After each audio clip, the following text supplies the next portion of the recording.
Baiklah, kita belajar teori permainan di mana di sini diasumsikan untuk dua pemain C atau kolom dan pemain R atau baris.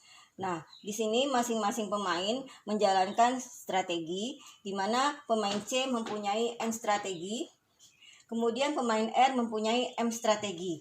Jadi di sini disimbolkan strategi yang dijalankan itu sebagai Q1, Q2 sampai Qn. Lalu strategi yang dijalankan pemain R itu P1, P2 sampai Pm. Nah, di sini isi dari tabel 1 pada di buku itu nantinya akan menjadi entry-entry pada matriks pembayaran yaitu AIJ. Ya. Jadi di sini kalau dimisalkan entry A23 artinya apa? Pembayaran yang dilakukan oleh pemain C dengan menjalankan strategi 3 dan pemain R menjalankan strategi 2, gitu ya.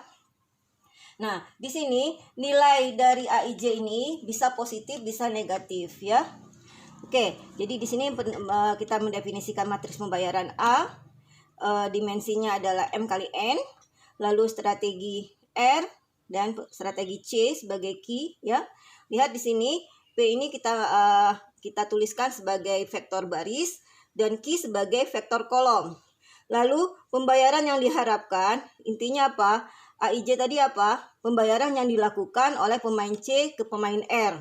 Nah, expected payoff ya itu sebagai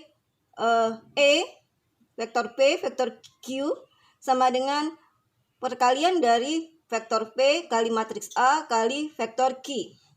Nah, nanti kalau misalkan masing-masing pemain akan menjalankan strategi optimal. Jadi kedua pemain ini kan sama-sama ingin untung, ya. Jadi strategi maksimalnya itu kita definisikan kita notasikan sebagai P star dan vektor Q star. Nah, inilah nanti menjadi nilai permainan optimal. Lalu, kalau kalian lihat dari matriks ini, langkah yang dijalankan oleh masing-masing pemain itu kita bisa interpretasikan nanti sebagai AIJ. Lalu strategi yang dijalankan itu tergantung dengan sejalan dengan probabilitas dari strategi yang dijalankan. Jadi kalau kalian lihat nanti jumlah dari strategi yang dijalankan pemain R itu sama dengan 1. Lalu jumlah dari strategi yang dijalankan pemain C itu sama dengan 1. Jadi kalau misalnya